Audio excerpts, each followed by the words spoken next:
La perfección es una ilusión peligrosa. Aprendí eso de la peor manera. Si alguien mirara desde afuera, vería una vida impecable, una mujer exitosa, una abogada respetada en una de las mayores empresas de inversiones del país, casada con uno de los empresarios más influyentes de la ciudad. Víctor Alencar era un hombre de presencia, siempre impecablemente vestido, con una sonrisa calculada y un encanto avasallador. Cuando hablaba, todos escuchaban. Cuando ordenaba, todos obedecían. Nuestro matrimonio era un retrato perfecto de la alta sociedad. Cenas lujosas, viajes a destinos paradisíacos, eventos de gala donde posábamos para las fotos como la pareja ideal. Pero dentro de casa, la perfección se convertía en silencio. En los primeros años, Víctor era atento, se aseguraba de involucrarme en sus negocios, preguntaba sobre mi día y compartía planes para el futuro. Pero, poco a poco, todo cambió. Pequeñas ausencias se volvieron constantes. Los viajes de negocios aumentaron. Las llamadas en medio de la noche se hicieron frecuentes, siempre con la excusa de que era cosa del trabajo. Seguía manteniendo la fachada de esposo dedicado en público, pero en la intimidad era como si yo no existiera. No soy una mujer ingenua. Percibí las señales, el distanciamiento, las miradas esquivas, el contacto que se volvía raro, el aroma de un perfume femenino en su camisa, uno que yo nunca usé, pero no quería ver. No quería admitir que mi matrimonio, aquel que parecía inquebrantable, era una farsa, hasta que, en una noche cualquiera, la verdad se mostró de la manera más cruel. Víctor dormía profundamente a mi lado. Yo estaba inquieta, el peso de la duda me carcomía. Tomé su celular sin pensar, con el corazón martillando en mi pecho. La pantalla iluminó la oscuridad de la habitación y mi respiración se cortó cuando vi lo que estaba justo ahí, frente a mis ojos. Mensajes, incontables. Fue increíble ayer. No puedo esperar para verte de nuevo. ¿Ella sospecha algo? No te preocupes, está todo bajo control. Mi sangre se heló. Cada palabra era una puñalada. Mi marido no solo me engañaba, sino que lo hacía con una confianza aterradora, como si jamás fuera a ser descubierto. Como si yo fuera demasiado estúpida para darme cuenta. Volví a acostarme a su lado, pero el sueño no llegó. Me quedé observando aquel rostro sereno, como si nada lo perturbara. El hombre que prometió amarme estaba viviendo una mentira. Podría haber gritado aquella noche. Podría haber lanzado el celular contra la pared, confrontado a Víctor, exigido respuestas. Pero no hice nada de eso, porque en el fondo algo me decía que la traición era solo la punta del iceberg. Y estaba a punto de descubrir que el hombre con quien me casé era mucho más que un mentiroso. Era un criminal. Y, peor aún, no dudaría en hacer cualquier cosa para deshacerse de quien se interpusiera en sus planes. Aún no lo sabía, pero mi vida estaba a punto de convertirse en una pesadilla. La traición ardía dentro de mí como veneno. Pero en lugar de consumirme, me despertó. Quería entender. No solo la infidelidad en sí, sino todo lo que había detrás. Víctor era cuidadoso, meticuloso. Jamás dejaría rastros obvios si no tuviera absoluta certeza de que era intocable. Eso me asustaba más que cualquier cosa. Su frialdad, su confianza, la certeza de que nunca lo descubriría. En los días siguientes intenté actuar con normalidad. Observé cada detalle, cómo me miraba, cómo salía de casa, cómo hablaba por teléfono, y entonces noté algo extraño. Parecía demasiado ocupado para prestarme atención, pero no lo suficiente como para parecer preocupado por otra mujer. No había vacilación, no había culpa, solo la misma postura de siempre, como si todo estuviera perfectamente bajo control. Eso me hizo pensar que había algo más, algo mucho más grande que una simple aventura. Fue en el trabajo donde la verdad comenzó a revelarse. Como abogada de una gran empresa de inversiones, mi trabajo consistía en analizar contratos, auditorías y posibles irregularidades. Ese día recibí una solicitud de investigación interna sobre movimientos financieros sospechosos. Eran transferencias oscuras, desviadas en pequeños montos de diferentes cuentas de inversionistas. Nada llamativo, pero a gran escala, significaba millones desapareciendo silenciosamente. Me senté en mi escritorio y comencé a desglosar los datos. Mi corazón se aceleró al ver un nombre familiar entre los responsables de las transacciones. Un nombre que conocía demasiado bien: Víctor Alencar. Revisé todo una y otra vez, negándome a creer lo que estaba justo frente a mí. Estaba robando. No solo traicionando nuestra relación, sino también a sus propios inversionistas, desviando cantidades absurdas a través de empresas fantasma, todas conectadas directa o indirectamente con él. Era un esquema criminal bien planeado, algo que solo alguien extremadamente audaz haría. Tragué en seco. El hombre con quien compartía mi vida no era solo un traidor. Era un ladrón, un estafador. Y si era capaz de eso, ¿de qué más sería capaz? Pasé la noche en vela, preguntándome qué hacer. Si lo denunciaba, perdería todo: la reputación, el dinero, el imperio que construyó. Pero sobre todo, sabía que perdería lo que más valoraba: el control. La idea me aterraba. Aún así, tenía que actuar. Era abogada, creía en la justicia. No podía cerrar los ojos ante aquello. Pero el miedo susurraba algo en mi oído, una pregunta incómoda que no dejaba de resonar en mi mente. ¿Y si Víctor descubría que yo sabía? La verdad era un peso, insoportable, pero no podía cargarlo sola. Necesitaba actuar con inteligencia, con paciencia. Si Víctor descubría que había destapado su esquema, no tendría tiempo ni para respirar antes de que él encontrara una forma de silenciarme. Porque eso, comencé a convertirme en alguien en quien él no sospecharía. Seguí con mi rutina como si nada hubiera pasado. Trabajaba, sonreía en las fiestas, cenaba a su lado sin dejar entrever que cada palabra que decía me repugnaba. Era actriz en mi propia vida, interpretando el papel de esposa dedicada, mientras por dentro planeaba mi jugada final. Durante las siguientes semanas, recopilé pruebas en silencio. Descargué archivos de la oficina, hice copias de documentos, analicé contratos escondidos en nuestra propia casa. Víctor siempre me subestimó. Nunca imaginaría que yo sería capaz de notar sus fallos. Y fueron ellos los que me guiaron hasta la prueba definitiva.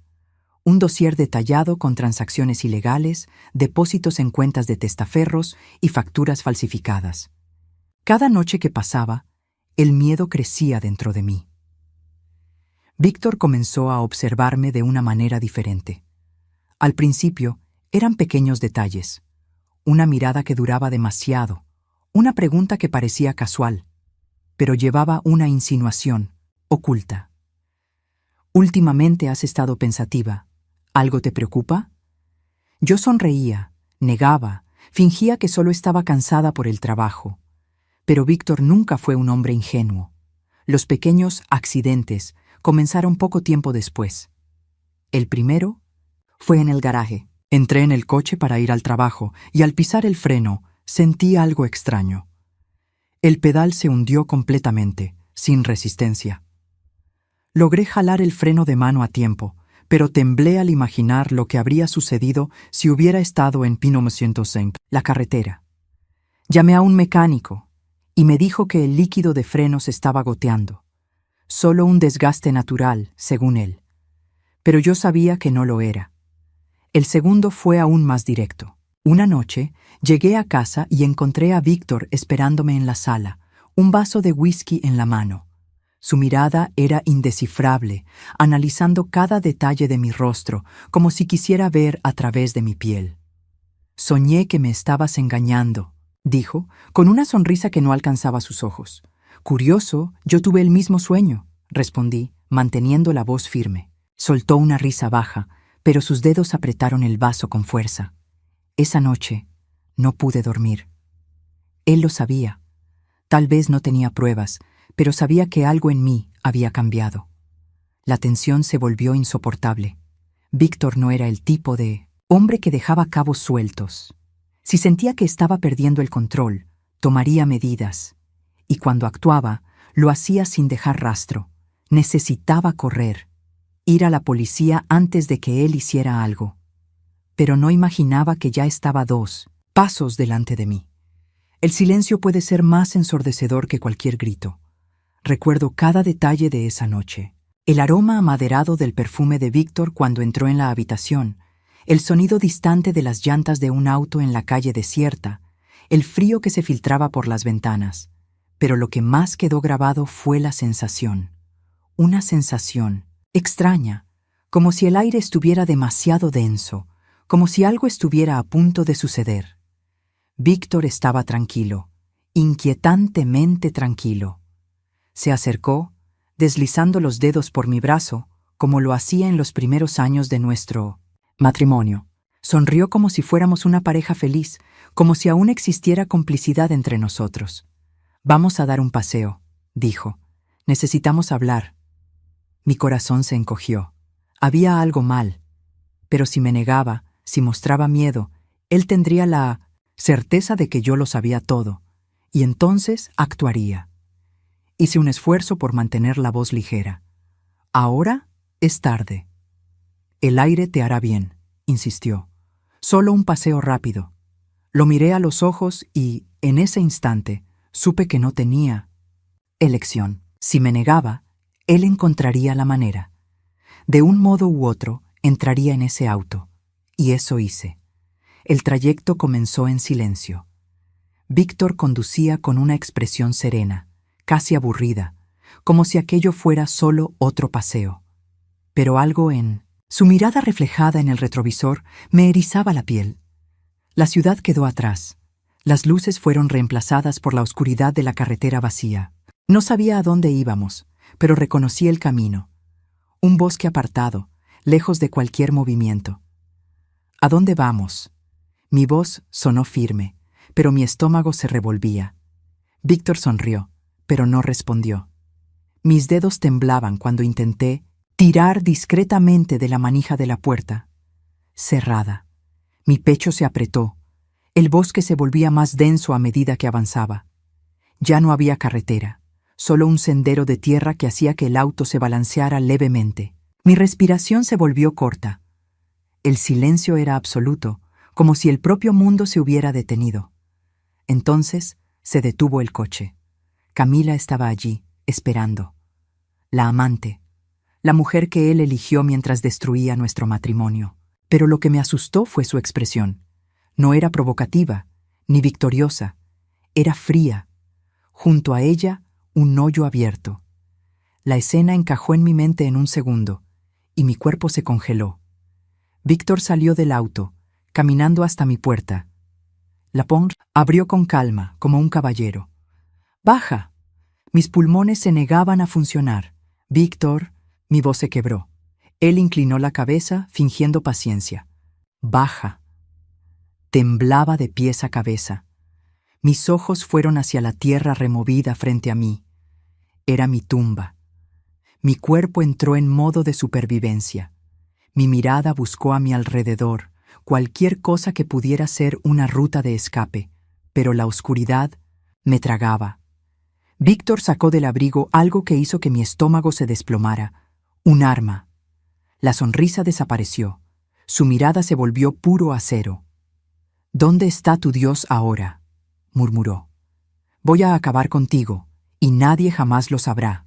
Mi mente gritaba. Mi corazón latía descontroladamente. Esto no podía estar pasando. Esto no podía ser real. Y entonces, Víctor se atragantó. Su cuerpo se tensó, sus manos fueron a su pecho. Su rostro se torció de dolor, tropezó, jadeando. Camila se alarmó. «¿Víctor?» Cayó de rodillas, luchando por respirar. Un ataque al corazón, un milagro, una oportunidad. Mi cuerpo reaccionó antes que mi mente. Avancé. Mis manos se cerraron sobre su arma. Él aún intentó resistirse, pero estaba demasiado débil. Giré hacia Camila, apuntando el cañón. Ella se congeló. «No te muevas». Mi voz era una hoja afilada, mis dedos aún temblaban, pero mi mente estaba fría. Tomé el celular de Víctor y marqué. «¡Policía!». Mi voz sonó firme. «Intento de homicidio».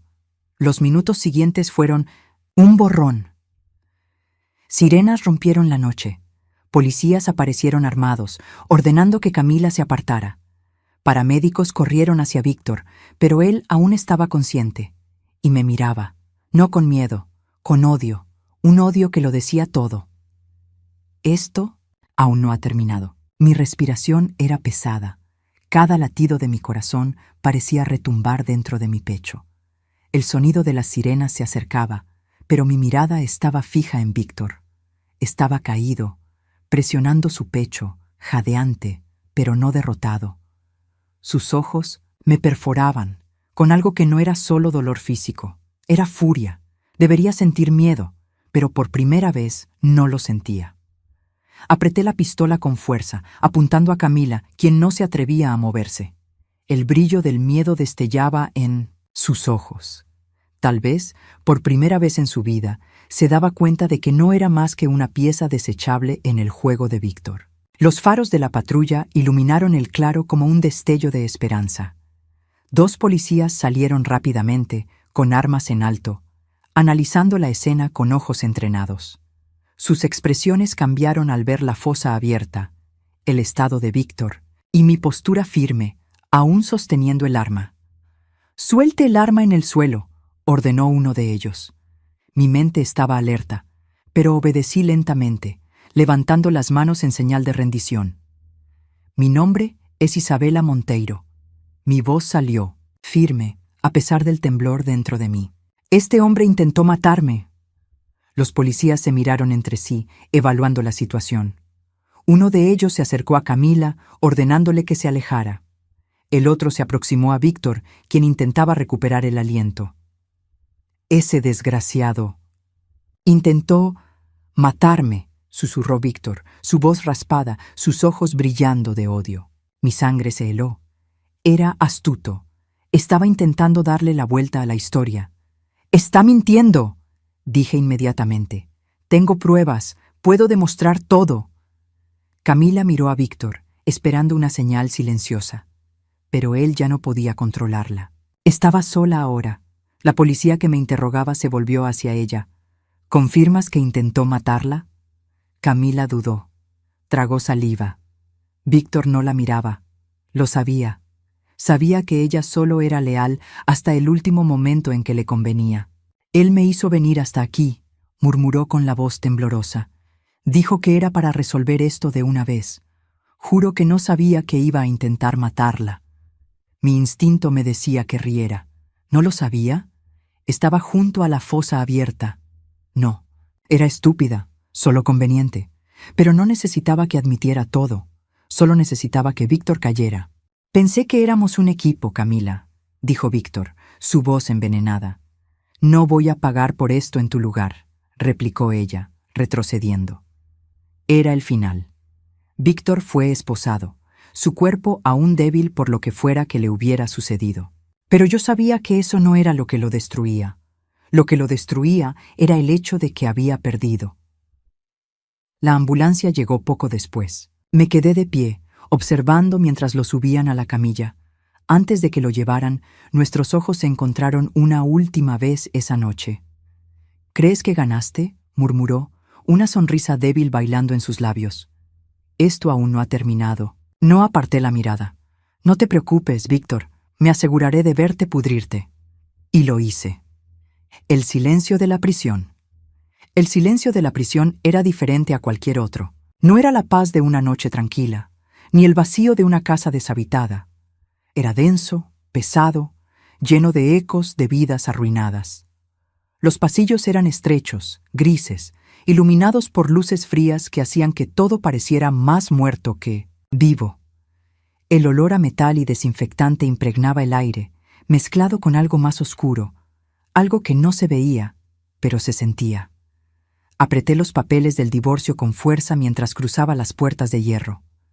No tenía que estar allí. Podría haber enviado los documentos con un abogado, resuelto todo sin necesidad de ver al hombre que intentó matarme, pero quería verlo. Quería que me viera. El guardia me condujo hasta una pequeña sala de visitas, separada por un grueso vidrio. Víctor ya estaba sentado al otro lado, las esposas brillando en sus muñecas. Se veía diferente. Su cabello, siempre perfectamente arreglado, estaba ligeramente desordenado. Su impecable traje había sido reemplazado por un uniforme beige de prisión. Pero no era eso lo que más llamaba la atención. Era su mirada. Me observaba con una mezcla de curiosidad y desprecio, pero, sobre todo, había algo en sus ojos que nunca antes había visto en él. Fracaso. Me senté sin prisa, dejando los papeles sobre la mesa de metal entre nosotros. «¿Te ves bien?», comentó, su tono arrastrado, casi desinteresado. «Lo estoy», respondí, manteniendo mi mirada firme. «¿Y tú?» «Mejor de lo que imaginaba». Sonrió de lado, un vestigio del hombre que alguna vez manipuló todo a su alrededor. «La prisión no es tan mala como dicen. Un lugar como cualquier otro. Te adaptas». «Qué bien, porque vas a pasar mucho tiempo aquí».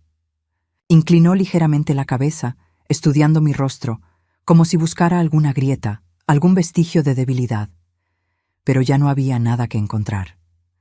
«Siempre fuiste inteligente, Isabela», dijo pensativo. «Pero confieso que no esperaba esto. De ti, me engañaste por completo. Tú me enseñaste a jugar, Víctor. Solo aprendí a hacerlo mejor». Rió. Un sonido seco, sin humor. «¿Y ahora estás aquí por qué? ¿Querías asegurarte de que realmente estoy preso?» «No», respondí deslizando los papeles hacia él. «Solo quiero que firmes esto». Sus ojos se posaron en los documentos de divorcio.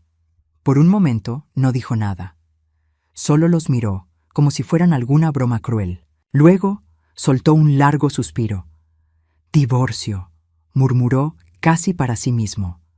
Tomó los papeles y pasó los dedos sobre el papel, donde nuestros nombres estaban juntos por última vez. Luego levantó la mirada y me enfrentó. «¿Realmente crees que esto ha terminado?»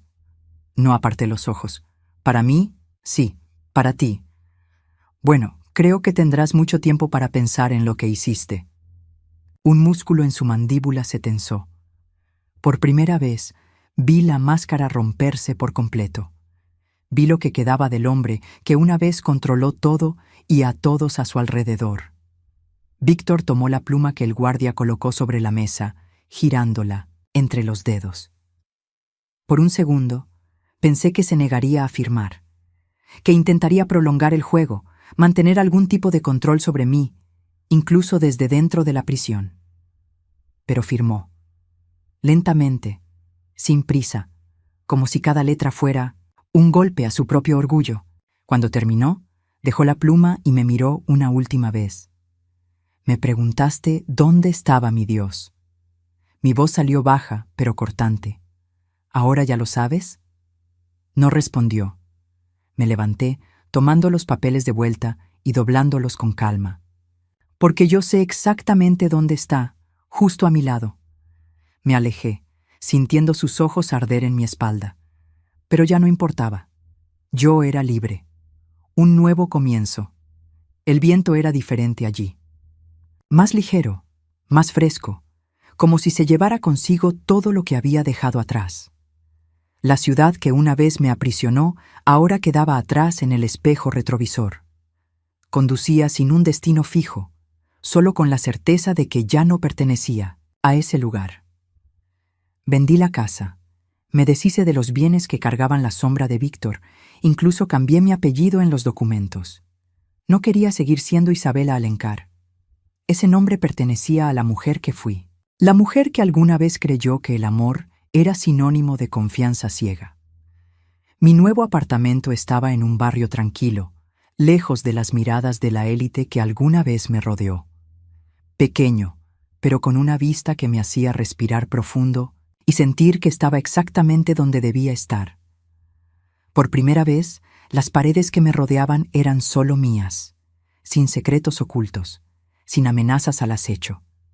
La historia de Víctor dominó los noticieros por semanas. El empresario brillante, que engañó a inversionistas, traicionó a su esposa y trató de asesinarla. Su nombre se convirtió en sinónimo de escándalo, y su imperio se derrumbó más rápido de lo que jamás imaginó. Todos aquellos que antes lo reverenciaban ahora evitaban siquiera mencionarlo. Sus socios lo abandonaron, sus conexiones desaparecieron y, al final, quedó exactamente como prometí, solo. Su sentencia fue severa: 2 décadas en prisión sin derecho a fianza. La justicia no tuvo piedad con él, y yo me aseguré de ver el veredicto sin mostrar un rastro de emoción. No sentí satisfacción, solo el final necesario. Recibió exactamente lo que merecía. Camila no tuvo la misma suerte. Su intento de hacerse pasar por víctima no fue suficiente para salvarla. Las pruebas la vinculaban directamente al plan, y al final fue condenada como cómplice. 5 años. No tanto como Víctor, pero lo suficiente para que su vida nunca volviera a ser la misma. Lloró en el tribunal, imploró, pero las lágrimas no cambian los hechos. Sin embargo, nada de eso me interesaba ya. Mi vida ya no giraba en torno a ellos. El primer mes después del divorcio, no sabía exactamente qué hacer conmigo misma. Por primera vez en años, no había una sombra observándome, ni una sensación de peligro constante.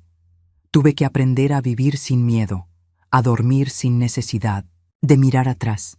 Y entonces algo ocurrió. Mi historia se volvió viral. Las personas comenzaron a buscarme, los periodistas querían entrevistas, las mujeres enviaban mensajes contándome sus propias experiencias, algunas agradeciéndome por demostrar que los nuevos comienzos eran posibles, otras confesando que aún estaban atrapadas en sus propias prisiones silenciosas. Ahí entendí mi propósito. Empecé a dar conferencias sobre violencia psicológica, sobre manipulación, sobre cómo muchas mujeres viven historias como la mía sin darse cuenta hasta que es demasiado tarde. Utilicé mi conocimiento como abogada para ayudar a otras a salir de relaciones abusivas antes de que se convirtieran en estadísticas. Y, poco a poco, me convertí en otra persona. Una que no solo sobrevivió, sino que floreció. La última vez que supe de Víctor, estaba adaptándose a su nueva vida tras las rejas. No lo visité. No escribí cartas. No existía más para mí. Su castigo no era solo la prisión. Era la pérdida del poder, la certeza de que nunca más controlaría a nadie. La vida continuó, y por primera vez era verdaderamente mía.